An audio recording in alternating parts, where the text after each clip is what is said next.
ಯಾವ್ದಾರು ಹೂಗುಚ್ಚ ಕೊಟ್ಬಿಡ್ತಾರಲ್ಲ.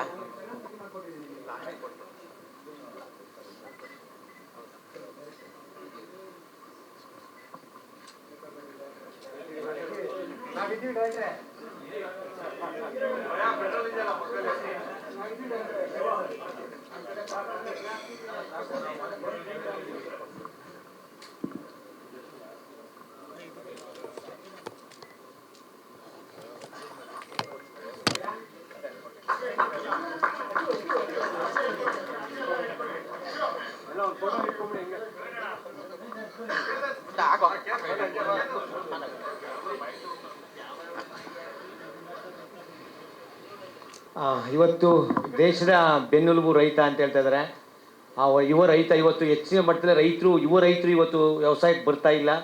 ಹಾಗಾಗಿ ನಮ್ಮ ಚೇತನ್ ಅವರು ಯುವ ರೈತ ಒಂದು ಬಿರುದನ್ನು ತಗೊಂಡು ಇವತ್ತು ಫಿಲಮ್ ಮಾಡೋಕ್ಕೆ ಕೊಟ್ಟಿದ್ದಾರೆ.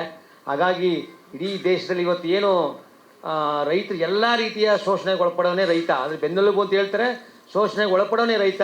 ಹಾಗಾಗಿ ಆ ರೈತನ ಒಂದು ಇಡೀ ದೇಶಕ್ಕೆ ಒಂದು ಮಾದರಿಯಾಗಿ ನಮ್ಮ ಚೇತನ್ ಅವರು ರೈತರು ಯುವ ರೈತ ಒಂದು ಬಿರುದನ್ನು ಇಟ್ಕೊಂಡು, ಯಾವುದೇ ಬಿರುದ ಇಲ್ಲಿ ಯುವ ರೈತವನ್ನು ಆ ಒಂದು ಪ್ರಶಸ್ತಿಯನ್ನು ತಗೊಂಡು ಇವತ್ತು ಚಿತ್ರ ಮಾಡೋಕ್ಕೆ ಹೋಗಿದ್ದಾರೆ.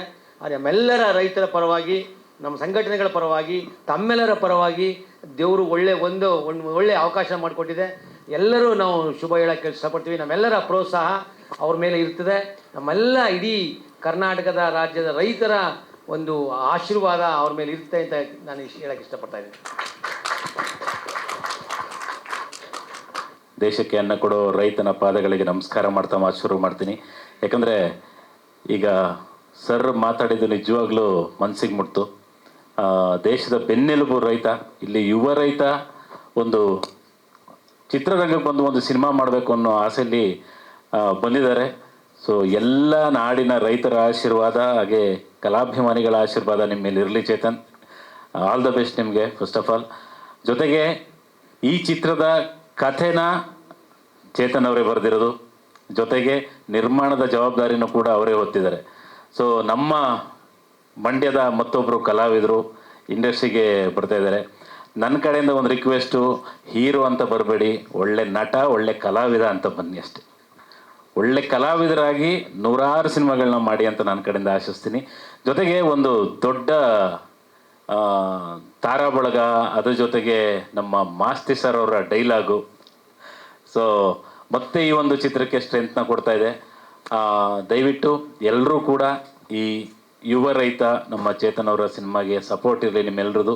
ಎಲ್ಲ ಕಲಾವಿದರುಗಳು ಕೂಡ ತುಂಬ ಚೂಸಿಯಾಗಿ ಆಯ್ಕೆ ಮಾಡಿಕೊಂಡು ಒಂದು ಒಳ್ಳೆ ಕಥೆ ಮಾಡಿಕೊಂಡು, ನಾನು ಮಾಡ್ತಿರೋ ಪಾತ್ರದ ಬಗ್ಗೆ ಸದ್ಯಕ್ಕೆ ಏನು ಹೇಳಲ್ಲ, ನಾನು ಏನು ಹೇಳ್ಬೇಡಿ ಅಂತ ಹೇಳಿದ್ದಾರೆ ಅವರು.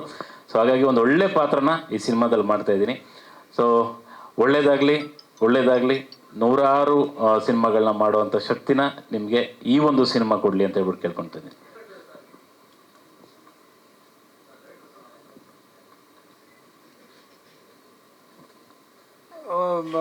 ಒಬ್ಬ ಹೀರೋ ಆಗಬೇಕು ಅಂತ ಬರೋದು, ಪ್ರೊಡ್ಯೂಸರ್ ಹುಡುಕಲ್ಲ, ತಾನೇ ಪ್ರೊಡ್ಯೂಸರ್ ಆಗ್ತಾರೆ. ತುಂಬ ಚಿಕ್ಕ ಏಜ್ಗೆ ಎಲ್ಲ ವಿಚಾರನೂ, ಒಂದು ಕೃಷಿ ಅಂತ ಹೇಳಿದ್ರೆ ಅದರಲ್ಲಿ 100% ಕೆಲಸ, ಹೈನುಗಾರಿಕೆ ಅಂದರೆ ಅದರಲ್ಲಿ ಒಂದು 100%. ಯಾವುದೂ ಇದಿಲ್ಲ, ಒಂದು ಪರ್ಕೆ ತೊಗೊಂಡು ಸಗಣಿ ಗುಡಿಸ್ಕೊಂಡು ಆ ಪರ್ಕೆ ಈ ಕಡೆ ಬಿಸಾಕಿ ಈ ಕಡೆ ನಮ್ಮ ಪ್ರವೀಣನ ಜೊತೆ ನಿಂತ್ಕೊಂಡು ಇಂಟ್ರ್ಯೂ ಕೊಡೋದು. ಮಾರುತಿ ವ್ಯಾನ್ ನಿಂತಿರುತ್ತೆ, ಈ ಕಡೆ ರೇಂಜ್ ರೋವರ್ ನಿಂತಿರುತ್ತೆ, ಅದರಲ್ಲಿ ಕಸ ಇದು ಹುಲ್ಲು ತೊಗೊಂಡೋಗೋಕ್ಕೂ ರೆಡಿ, ಈ ಕಡೆ ರೇಂಜ್ ರೋವರಲ್ಲಿ ಅವ್ರ ತಾಯಿನ ಕರ್ಕೊಂಬಂದು ಬಿಡೋದು. ಅಂದರೆ ಈ ವ್ಯಕ್ತಿ ಇಷ್ಟೊಂದು ಎಲ್ಲ ವಿಭಾಗಗಳಲ್ಲೂ ಇದ್ದಾರಲ್ವಾ ಅಂತ. ಸೊ ಸಿನಿಮಾಗೆ ಬನ್ನಿ ಅಂತ ಹೇಳಿದಾಗ ಇದೆ ಸರ್, ಅವ್ರು ಹೇಳಿದ್ದು ಒಂದೇ ಮಾತು, ಸರ್ ನನಗೆ ಬಾಗಿಲು ಮುಚ್ಚಿದ್ಯಾ ಬಾಗಿಲು ತೆಗ್ದಿದ್ಯಾ ಗೊತ್ತಿಲ್ಲ, ನನಗೆ ನೇಗ್ಲಿದೆ ಅಂದರು. ಸೊ ರೆಡಿ ಅಂದರೆ ಈಗಿನ ಪರಿಸ್ಥಿತಿಲಿ ಸಿನಿಮಾಗೆ ಬಂದು ಸಿನಿಮಾ ಹೆಚ್ಚು ಕಮ್ಮಿ ಆದಾಗ, ಇಲ್ಲ ಪಾಸಿಟಿವ್ ಆದಾಗ ಹೊಗಳ್ಕೊಂಡು, ಇಲ್ಲ ಏನಾದರೂ ನೆಗೆಟಿವ್ ಆದಾಗ, ಇಲ್ಲ ಮನೆ ಮಠ ಮಾರ್ಕೊಂಡ್ಬಿಟ್ವಿ, ಆ ಥರದ ವ್ಯಕ್ತಿ ಅಂತೂ ಚೇತನ್ ಅಲ್ಲ. ಅವರು ನೀಟಾಗಿ ಹೇಳ್ಕೊಂಡೇ ಬಂದರು. ಸರ್ ಎಲ್ಲರೂ ಹೇಳ್ತಾರೆ ಕಲೆ ಎಲ್ಲರೂ ಕೈ ಬೀಸಿ ಕರೆಯುತ್ತೆ, ಕೆಲವ್ರು ಮಾತ್ರ ಕೈ ಹಿಡಿಯುತ್ತೆ ಅಂತ. ಹಿಡಿದ್ರೆ ಹಿಡೀಲಿ ಸರ್ ಅಂತ ಅವ್ರು ದೇವ್ರಿಗೆ ಡೀಲ್ ಕೊಟ್ಬಿಟ್ರು.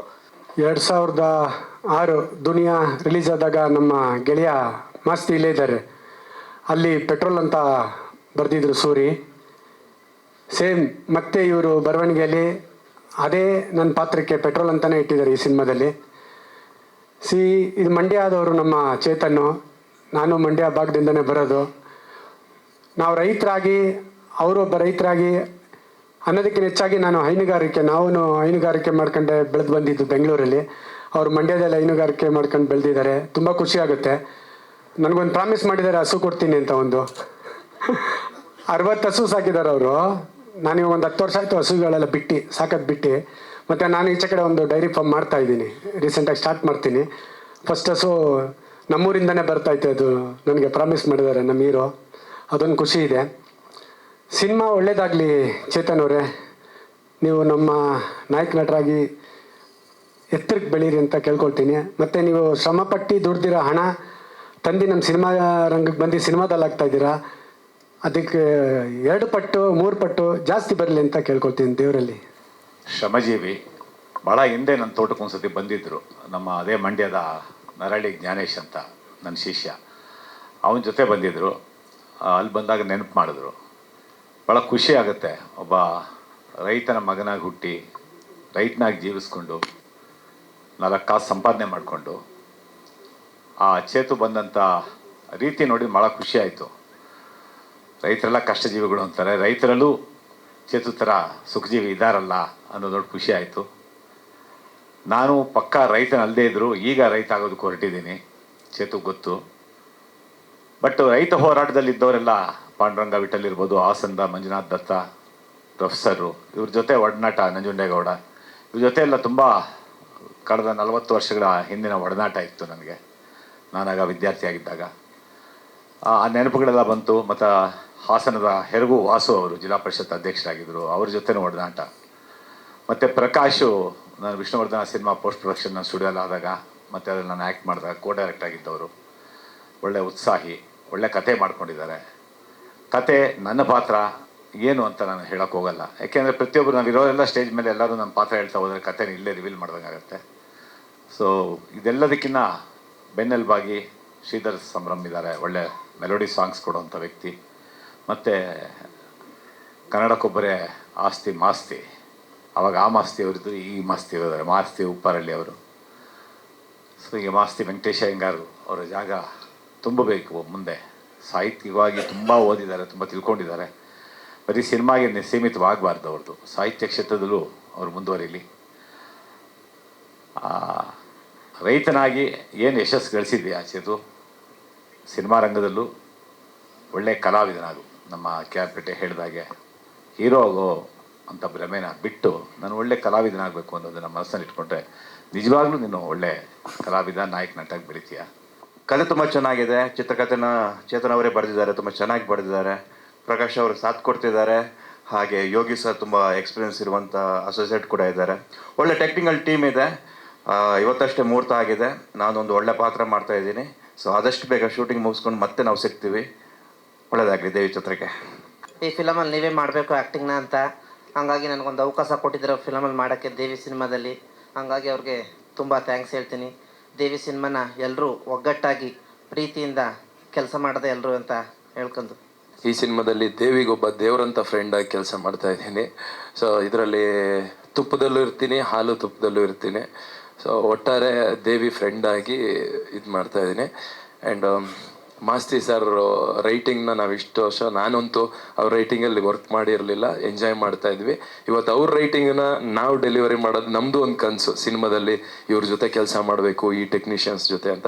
ಸೊ ನಮ್ಮದೊಂದು ಕನಸು ಸರ್ ನಿಮ್ಮ ಜೊತೆ ಕೆಲಸ ಮಾಡೋದು. ನಿಮ್ಮ ರೈಟಿಂಗನ್ನು ಯಾವಾಗ ಹೇಳ್ತೀವಿ ಅನ್ನೋಷ್ಟು ಎಕ್ಸೈಟ್ಮೆಂಟ್ ಇದೆ ಲೈಫಲ್ಲಿ. And thank you. ಆ್ಯಂಡ್ ರೈತರು ಸರ್, ನಾನು ಅದನ್ನೇ ಸರ್ ಹತ್ರ ಮಾತಾಡ್ತಾ ಇದ್ದೆ, ಯಾರು ಏನು ಬೇಕಾದರೂ ಆಗ್ಬೋದು, ಬಟ್ ರೈತ ಆಗೋಕ್ಕೆ ಒಂದು ಗುಂಡಿಗೆ ಬೇಕು. ಇವಾಗ ರೈತರಿದ್ರೇ ನಾವೆಲ್ಲ. ಸರ್ ನನಗೇನಾದರೂ ಒಂದು ಸ್ವಲ್ಪ ಬಂಡ ಧೈರ್ಯ ಇದ್ದರೆ ನಂಗೆ ಈ ಕೆಲಸ ಬರುತ್ತೆ ಅಂತಲ್ಲ, ನನಗೆ ರೈತನ ಕೆಲಸ ಬರುತ್ತೆ ಅಂತ. ನನಗೆ ಮುಂದೆ ಫ್ಯೂಚರ್ ನನಗೆ ತುಂಬ ಇಷ್ಟ, ರೈತರಾಗಬೇಕು. ಅನ್ನ ಬೆಳೆಯೋದು ತುಂಬ ಪುಣ್ಯದ ಕೆಲಸ, ನಮ್ಮದು ಕಾಟರದಲ್ಲೇ ಭಾಷೆ ಹೇಳ್ಬಿಟ್ಟಿದ್ದಾರೆ. ಸೊ ಆ ಥರ ಸರ್, ಎಲ್ಲ ರೈತರಿಗೂ ಒಳ್ಳೇದಾಗಲಿ. ನಮ್ಮೆಲ್ಲರ ಸಪೋರ್ಟು ರೈತರಿಗೆ ಯಾವಾಗಲೂ ಇರುತ್ತೆ. ನಾವು 100 ವರ್ಷ ಚೆನ್ನಾಗಿ ತಿನ್ನಬೇಕು ಅಂದರೆ ನೀವೇ ಬೆಳಿಬೇಕು, ಅದನ್ನು ಮರೆಯೋಂಗಿಲ್ಲ. ತಾಯಿನ ಮರೆತರು ರೈತರನ್ನ ಮರೆಯೋಂಗಿಲ್ಲ. ಅಷ್ಟು ಪ್ಯೂರು ನಾವು ಬದುಕಿರೋಕ್ಕೆ ಪ್ರತಿದಿನ ನಮಗೆ ಫುಡ್ ಕೊಡ್ತೀರಾ. ಸೊ ಎಲ್ಲ thank you sir, thank you. ನಿಮ್ಮ ಋಣ ನಾವು ಯಾವತ್ತೂ ತೀರಿಸಲ್ಲ, ಯಾವತ್ತೂ ಜೊತೆಗಿರ್ತೀವಿ ಸರ್. Thank you. So and Devi Chetan bro, so ನಮ್ಮನ್ನು ಕರೆದು ಬ್ರೋ ನನ್ನ ಜೊತೆ ನೀವೇ ಮಾಡಬೇಕು ಅಂತ. ಅವ್ರದ್ದು ಫುಲ್ ರಾ ಇದೆ. ನನಗೂ ನಾನು ಹೇಳಿದೆ ತುಂಬ ಕಾಮಿಡಿ ಎಲ್ಲ ಮಾಡಿದ್ದೀವಿ, ರಾ ಸಬ್ಜೆಕ್ಟ್ ಮಾಡೇ ಇಲ್ಲ, ನಿಮ್ಮ ಜೊತೆ ಫುಲ್ ಖುಷಿ ಇದೆ ಅಂತ. So thank you bro, thank you. ರೈತರ ಮಗ ರೈತನಿಗೆ ಚಾನ್ಸ್ ಕೊಟ್ಟಿರೋದು thank you so much Chetan ಅವರೇ. ಇದು ತುಂಬ ಅಂದರೆ ನೆಗೆಟಿವ್ ಶೇಡೆಡ್ ಕ್ಯಾರೆಕ್ಟ್ರಲ್ಲಿ ಬರುತ್ತೆ, 8 ಶೇಡೆಡ್ ಕ್ಯಾರೆಕ್ಟರ್ ಬರುತ್ತೆ. ಆ ಥರ ಶೇಡೆಡ್ ಪಾತ್ರನ ನಾನು ಮಾಡ್ತಾ ಇದ್ದೀನಿ. ನಿಜವಾಗ್ಲೂ ಖುಷಿ ಆಗುತ್ತೆ. ಅಂದರೆ ರೈತಗೆ ಸಂಬಂಧಪಟ್ಟಂಥ ಪಾತ್ರನ ಮಾಡ್ತಾ ಇರೋದು ಒಬ್ಬ ರೈತನ ಮಗನಾಗಿ ನನಗೂ ಹೆಮ್ಮೆ ಇದೆ. Thank you so much. ನಿಮ್ಮೆಲ್ಲ ಆಶೀರ್ವಾದ ಈ ಟೀಮಲ್ಲಿರಲಿ, ಕಲಾವಿದರ ಮೇಲಿರಲಿ. Thank you. Mysuru Bangalore road, ಆ ಹೋರ್ಡಿಂಗ್ಸ್ ನಮ್ಮದೇ. ಸೊ ಫಸ್ಟ್ ಟೈಮ್ ನನಗೆ ತುಂಬ ನರ್ವಸ್ ಇದೆ. ನಾನೊಂದು ಸೀನಾ ಅನ್ನೋ ಒಂದು ನೆಗೆಟಿವ್ ರೋಲಲ್ಲಿ ಪಾರ್ಟಲ್ಲಿ ಪಾತ್ರ ಮಾಡ್ತಾಯಿದ್ದೀನಿ. Thank you Chetan bro.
ಇದೇ ಒಂದೂವರೆ ವರ್ಷದ ಹಿಂದೆ ಒಬ್ಬರು ಡೈರೆಕ್ಟ್ರು ಬರ್ತಾರೆ, ಸರ್ ಒಂದೊಳ್ಳೆ ಕತೆ ಮಾಡಿದ್ದೀನಿ, ದುಡ್ಡು ಹಾಕು ಮಾಡು ಅಂತ.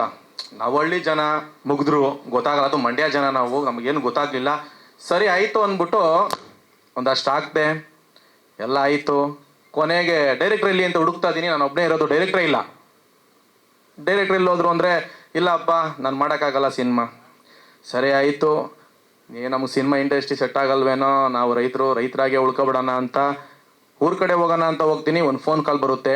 ಅವ್ನಿಗೆ ಯಾರು ನನ್ನ ನಂಬರ್ ಕೊಟ್ಟರು ಅಂತ ಗೊತ್ತಿಲ್ಲ. ಇಲ್ಲ, ನಿಮ್ಮದು ಒಂದು ಸಿನಿಮಾ ಮಾಡೇ ಮಾಡ್ತೀನಿ, ನಿನ್ನನ್ನು ಯಾವ ರೀತಿ ಹೇಳ್ತಾರೆ ಅಂದರೆ, ಸರ್ ಪ್ರೀತ್ಸೋತ್ತಪ್ಪ ಫಿಲಮ್ ಥರ ನಿನ್ನನ್ನು ಹೀರೋವಾಗಿ ಮಾಡ್ಬೇಕು ನಾನು ಅಂತ ಹೇಳ್ಕೊಂಡು ಬರ್ತಾರೆ. ಅದನ್ನೊಂದು ಶೂಟಿಂಗ್ ನಡೆಯುತ್ತೆ. ಒಂದು ಹೋಗಿ ಶೂಟಿಂಗ್ ಮಾಡಿ 20 ದಿನ ಎಲ್ಲ ಶೂಟಿಂಗ್ ಆದಮೇಲೆ ಅಲ್ಲೆಲ್ಲ ಗೊತ್ತಾಗುತ್ತೆ ಡೈರೆಕ್ಟ್ರಿಗೆ ಸೀನೆ ಇಡಕ್ಕೆ ಬರ್ತಿಲ್ಲ ಅಂತ. ತುಂಬ ಹಂಗೆ ಒಂದು 10 ಜನ ಡೈರೆಕ್ಟ್ರು ಮೋಸ ಮಾಡಿದ್ಮೇಲೆ 11ನೇ ಸಿನಿಮಾ ನಾನೇ ಬರೀಬೇಕು ಅಂದ್ಬಿಟ್ಟು ಮಂತ್ರಾಲಯ ರಾಘವೇಂದ್ರ ಸ್ವಾಮಿ ದೇವಸ್ಥಾನದಿಂದ ಆಚೆ ಕೈ ಮುಗಿದು ಆಚೆ ಬರ್ತೀನಿ. ಅದೇನೋ ಗೊತ್ತಿಲ್ಲ ಸರ್, 20 ನಿಮಿಷದಲ್ಲಿ ಒಂದು ಕತೆ ಮಾಡಿದೆ. ಆ 20 ನಿಮಿಷ ಜರ್ನಿಲಿ ಬರಬೇಕಾದ್ರೆ ರೈಟ್ ತಿರುಗಿ ನೋಡ್ತೀನಿ, ಒಂದು ದೇವಸ್ಥಾನ ಸಿಗುತ್ತೆ. ಅದೇ ದೇವಿ ಅಂತ ಒಂದು ಹೆಣ್ಣು ದೇವರು, ಅಲ್ಲಿ ತಗೊಂಡೆ ಟೈಟ್ಲು ಅಂತ. ಅದು ನನಗೆ ಗೊತ್ತಿಲ್ಲ. ಮಧು ಬಂಗಾರಪ್ಪ ಸಾರು ಮಾಡಿ ನಿಂತಿದೆಯಂತೆ ಸಿನಿಮಾ, ಅದು ನನಗೆ ಗೊತ್ತಿಲ್ಲ. ಚೇಂಬರ್ಗೆ ಹೋದ್ಮೇಲೆ ಗೊತ್ತಾಗಿತ್ತು ನನಗೆ ಹಿಂಗೆ ಸಿನಿಮಾ ನಿಂತಿದೆ ಅಂತ. ಹೌದಾ, ನಾನು ತುಂಬ ಓಪ್ ಇಟ್ಕೊಂಡಿದ್ದೆ. ನನಗೆ ಕೊಟ್ಟರು, ಟೈಟ್ಲು ಕೊಟ್ಟರು, ರಿಜಿಸ್ಟ್ರೇಷನ್ ಆಯಿತು, ಹಿಂಗೆ ಬಂದಿದೆ ಸರ್. 10 ಜನ ಡೈರೆಕ್ಟ್ರು ಮೋಸ ಮಾಡಿದಾಗ ನಮ್ಮ ಹಳ್ಳಿ ಜನ ಸರ್ ಯಾವ ಥರ ಮಾತಾಡ್ಬಿಡ್ತಾರೆ ಅಂದರೆ, ಏನಪ್ಪ ಸಿನಿಮಾ ಮಾಡೋಕೆ ಹೋಗಿದ್ದ, ಎಲ್ಲ ಬಂದ್ಬಿಟ್ನಂತೆ. ದೇವರಾಣ ಏನು ಕಳ್ಕೊಂಡಿಲ್ಲ ಸರ್, ಕಳಿಸಿದ್ರು. ಸ್ವಲ್ಪ ನಾವು ಸಂಪಾದನೆ ಮಾಡಿರೋದು 100 ರೂಪಾಯಿ ಅಂದರೆ 20 ರೂಪಾಯಿ ಕಿತ್ಕೊಂಡಿದ್ದಾರೆ, ಬಿಟ್ರೆ 100 ರೂಪಾಯಿನ ಕಿತ್ಕೊಳ್ಳೋಕ್ಕಾಗಲ್ಲ ಸರ್. ಆದ್ರೂ ಹಂಗಾದ ಮೇಲೆ ಮಾಡಿದ ಕತೆ ಸಿಕ್ಕಾಪಟ್ಟೆ ಕನ್ಸಿಟ್ಕೊಂಡು ಮಾಡಿದ್ದೀನಿ. ತುಂಬ ಚೆನ್ನಾಗಿದೆ. ಅದಕ್ಕೆ ನಮ್ಮ ಡೈರೆಕ್ಟ್ರು ಸಾಥ್ ಕೊಟ್ಟಿದ್ದಾರೆ, ಮತ್ತು ಯೋಗಿ ಅಣ್ಣ ಅಂತಿದ್ದಾರೆ, ಅವರು ಸಾಥ್ ಕೊಟ್ಟಿದ್ದಾರೆ. ಇದಕ್ಕೂ ತುಂಬ ಮೋಸ ಆಯಿತು ಈ ಸಿನಿಮಾಗೂ. ಬೇಡಪ್ಪ ಅಂತ ಹೋಗೋ ಟೈಮಲ್ಲಿ ನಮ್ಮ ಫೈಟ್ ಮಾಸ್ಟ್ರು ಅರ್ಧ ದಾರಿಗೆ ಬಂದು, ಇಲ್ಲ ನೀವು ಮಾಡ್ತೀರಾ, ನಿಮ್ಮಲ್ಲಿ ಏನೋ ಒಂದು ಇದೆ ಅಂತ ಅರ್ಧ ದಾರಿಗೆ ಬಂದು ಕರ್ಕೊಬಂದಿದ್ದಾರೆ. ಅದು ಬಂದಮೇಲೆ ಇನ್ನು ನಮ್ಮ ಮಾಸ್ತಿ ಅಣ್ಣನ ಬಗ್ಗೆ ಮಾತಾಡೋಂಗೆ ಇಲ್ಲ. ಅವ್ರದ್ದು ನನಗೆ ಅದು ಯಾವ ಜನ್ಮದಲ್ಲಿ ಅಣ್ಣ ಆಗಿದ್ರೋ ಗೊತ್ತಿಲ್ಲ. ಒಂದು ಒಳ್ಳೆ ಬುದ್ಧಿ ಹೇಳಿ ನಾನು ಏನು ಕೇಳ್ತೀನಿ ಅದಕ್ಕಿಂತ ಸಖತ್ತಾಗಿ ಬರ್ಕೊಡ್ತಿದ್ದಾರೆ. ಅದು ಅಮ್ಮ ಅಂದರೆ ತುಪ್ಪ ಅಂದರೆ ಮಾಸ್ತಿ ಅಣ್ಣ ಬರೆದಿರೋದು. ನಾನೇ ಅಣ್ಣ ಹಿಂಗೆ ಬರಬೇಕು ಅಂತ ನಾನೇ ಕೇಳಿದೆ ಅಣ್ಣ ಹಿಂಗೆ ಬರಬೇಕು ಅಂತ. ಅಮ್ಮ ಅಂದರೆ ತುಪ್ಪ, ಅಮ್ಮನ ಎಲ್ಲ ತುಂಬ ಇಷ್ಟಪಡ್ತಾರೆ, ಪ್ರತಿಯೊಬ್ಬರು ಇಷ್ಟಪಡ್ತಾರೆ. ಅಮ್ಮನಂದ್ರೆ ಹಾಲು ತುಪ್ಪ ಅಂದರೆ ಅಮ್ಮನ ಬಗ್ಗೆ ಮಾತಾಡಿದ್ರೆ ಮೇಡಮ್, ಕೆಟ್ಟಾಗಿ ಮಾತಾಡಿದ್ರೆ ಎಲ್ಲರಿಗೂ ಹೊಡಿತಾರೆ ಮೇಡಮ್. ಇದರಿಂದ ಕಾನ್ಸೆಪ್ಟಿಂದ ಇಟ್ಕೊಂಡಿದ್ದೀವಿ. ಈ ಸಿನಿಮಾದಲ್ಲೇ ಕೆಟ್ಟಾಗಿ ಮಾತಾಡಬಾರ್ದು ಹೀರೋಗೆ ಆ ಥರ ಇದೆ ಕಾನ್ಸೆಪ್ಟು. ಬಾ ಎಂಬಲ್ಲಿ ಎನ್ನ ಬಹು ಹರಿತಯ್ಯ, ಸಾ ಎಂಬಲ್ಲಿ ಸರ್ವಜ್ಞಾನಿಯಾದೆನು, ವಾ ಎಂದು ವಚಿಸುವಡೆ ವಸ್ತು ಚೈತನ್ಯಾತ್ಮಕನಾದೆನು. ಇಂತಿ ಬಸವಾಕ್ಷರ ತ್ರಯವೆನ್ನ ಸರ್ವಾಂಗಲಿಂಗದಲ್ಲಿ ತೊಳಗಿ ಬೆಳಗಿದ ಬಳಿಕ ಆನು ನೀನು ಬಸವ ಬಸವ ಬಸವ ಎಂತಿದ್ದನು ಕಾಣ ಗುಹೇಶ್ವರ. ಬಸವಾದಿ ಪ್ರಮತರನ್ನ, ಪೂಜ್ಯ ಗುರುದೇವರನ್ನ, ನಮ್ಮ ಶಿವಕುಮಾರ ಮಹಾಶಿವಯೋಗಿಗಳವರನ್ನ, ನಮ್ಮ ಬೇವಿ ಬೆಟ್ಟದ ಗುರು ಪರಂಪರೆಯನ್ನು ಎನ್ನ ಸ್ಮರಿಸಿ ಈ ಸುಂದರ ಕಾರ್ಯಕ್ರಮದಲ್ಲಿ ನಮ್ಮ ಮಂಡ್ಯದ ಹುಡುಗ ನರಹಳ್ಳಿ ಚೇತನ್ ಅಂದೇ ನಮ್ಮ ಭಾಗದಲ್ಲಿ ಪ್ರಖ್ಯಾತಿಯನ್ನು ಹೊಂದಿದ್ದಾನೆ. ಆತ ಚಿಕ್ಕ ವಯಸ್ಸು ಇರಬಹುದು, ಆದರೆ ಬೆಳೆಯುವಂಥ ಗುರಿ ದೊಡ್ಡದಾಗಿದೆ. ಮುಂದೆ ಆತ ಇನ್ನೂ ಉನ್ನತ ಮಟ್ಟಕ್ಕೆ ಬೆಳೀಲಿ ಅಂತ ನಾನು ಈ ಸಂದರ್ಭದಲ್ಲಿ ಆತನಿಗೆ ಆಶೀರ್ವಾದ ಮಾಡ್ತಾ, ಹಾಗೆ ಈಗೇನು ಆತ ಮಾಡಿದ್ದಾನೆ ದೇವಿ ಅನ್ನೋ ಅಂಥ ಚಲನಚಿತ್ರ ಶತಮಾನ ದಿನಗಳನ್ನು ಪೂರೈಸಿ ಒಳ್ಳೆಯ ಒಂದು ಸಾಧನೆ ಮಾಡಲಿ, ಮುಂದೆ ಇನ್ನೂ ಉನ್ನತ ಮಟ್ಟಕ್ಕೆ ಬೆಳೀಲಿ ಅಂತ ನಾನು ಈ ಸಂದರ್ಭದಲ್ಲಿ ಆತನಿಗೆ ಹಾರೈಸಿ ನನ್ನ ಮಾತಿಗೆ ವಿರಾಮಿಸ್ತಾ ಇದ್ದೀನಿ. ಓಂ ಶ್ರೀ ಗುರು ಬಸವಲಿಂಗಾಯ.